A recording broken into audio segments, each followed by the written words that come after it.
Hello model car fans, welcome to the Muscle Car Modeler. My name is Raul, and this week I want to feature one of my builds here. This is a 64 Corvette Convertible, or Roadster, depending on how you look at it. I've seen them listed either way.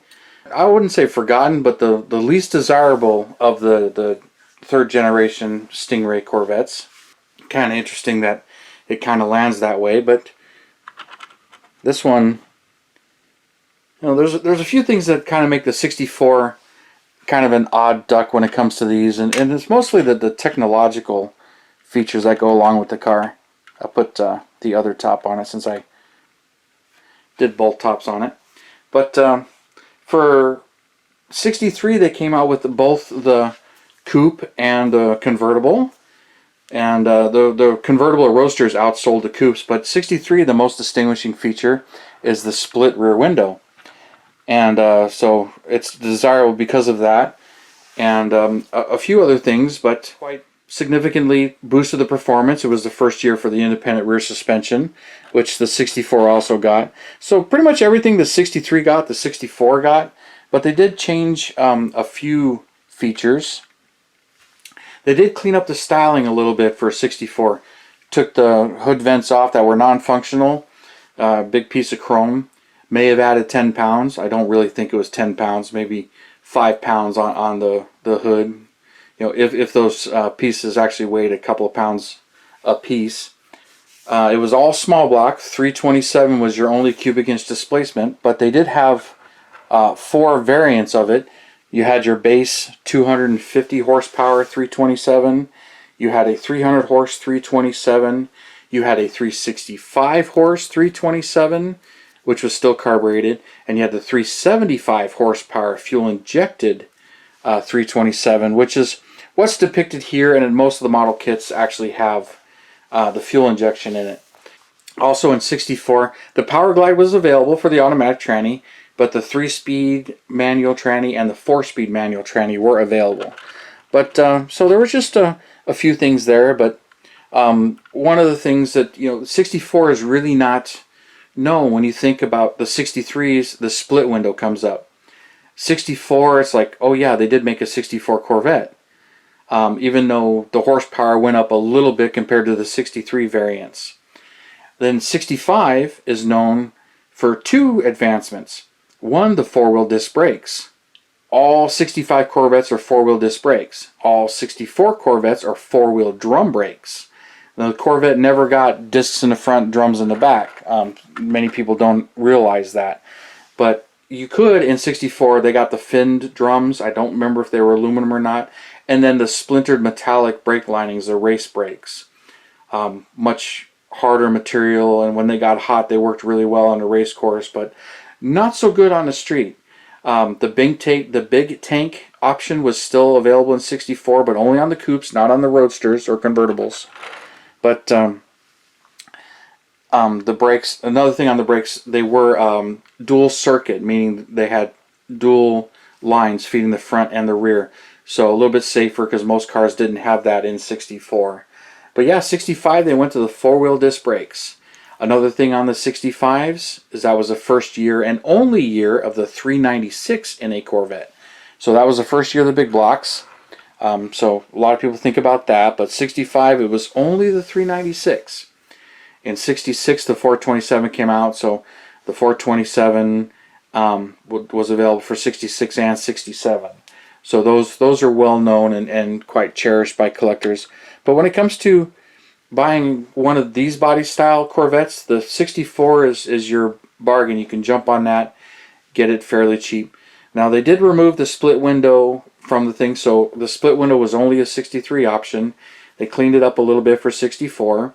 I understand Zora hated it because it was a blind spot, and a lot of people hated it, but it was a design cue, and I think it looks really good on the car, but I could see driving it regularly and that being somewhat bothersome. So let me swap tops here. And when it came to the Roadsters, you had your choice of soft top or hard top or both. You could actually order both. I understand not many did, but a lot of them have collected both tops over the years. So when they're selling a Roadster, a lot of times they'll list both tops. The hardtop was kind of hard. You'd put it on there and you'd had it on the car, but if you wanted to take it off, you had to store it somewhere else. The soft top, you could fold it down and it tucked up under the convertible hinge cover. So also kind of interesting is when they went to this body style, 63, no trunk. The trunks vanished. And that kind of didn't go over too well, but it did. But so the trunks kind of vanished. So it's kind of interesting that earlier ones had the trunks and then they sort of vanished after that. So, you know, don't really care about range or luggage capacity. Although trunk racks, you could still get them with trunk racks. Kind of rare, but you do see them. That's pretty much it on the features of the 64 Corvette. They came in a number of colors. I think there's only 6, you know, black, silver, red, and a few other colors. Not real wild in colors. I went with, I believe this is called Ragoon Red, but it's just a bright red. I believe I used just Tester's red out of a jar and I airbrushed it. But this is actually not an annual, believe it or not. I actually took a 63 AMT Roadster kit, one of the re-released ones, and I turned it into a 64. I didn't get any 64s until later on when I started really looking for annuals. But when I did this one, I did it as a 64, but I started with a 63. But I had a few key features I had to get. The 64 hubcaps are Model Haas resin replacements. Same thing with the hood, is a Model Haas resin hood.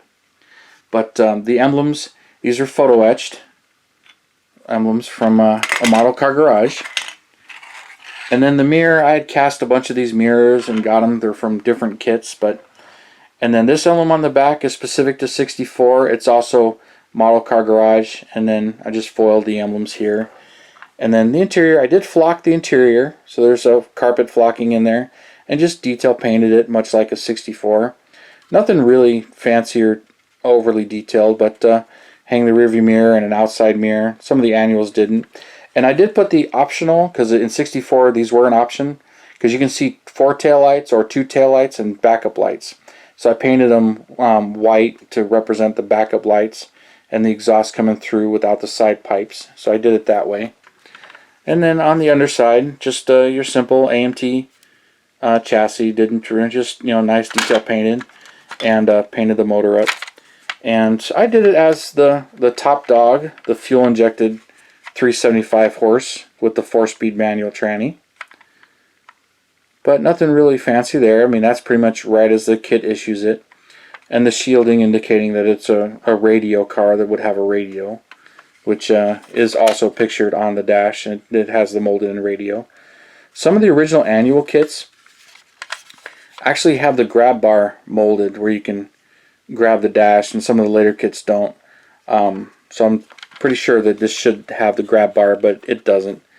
And I just detailed it out a little bit, and polished it. And I didn't do a real good job polishing it. This is pretty much just how they cleared, laid down, and I left it alone.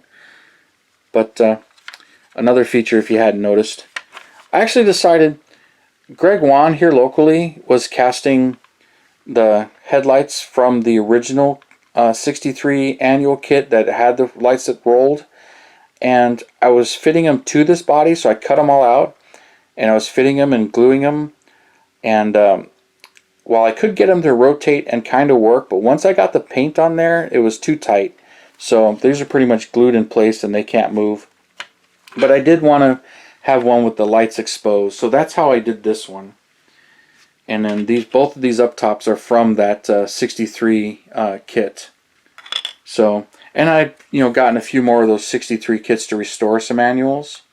So when I see one of them and it's cheap, I grabbed it, and it was mainly for these and the 63 wheel covers that are in that re-release, because some of them have them, some of them don't when it comes to the 63s.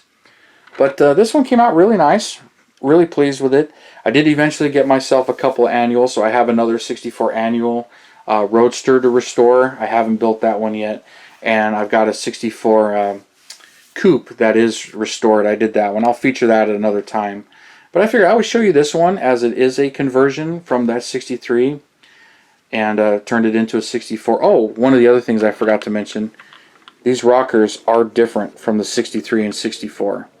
So I actually took these and cast them. I foil cast a set of rockers from my kit, and then I cast them and cut them off of this one and glued them on. So I have the 64 rockers.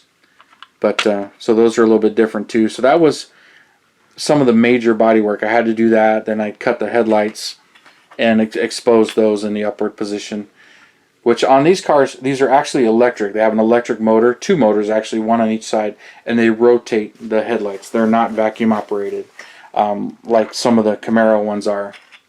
So it's kind of interesting that, you know, in 63 and 64 they were using electric motors when most other people were not. They were using vacuum operated. Like even the Camaros were vacuum operated headlight doors.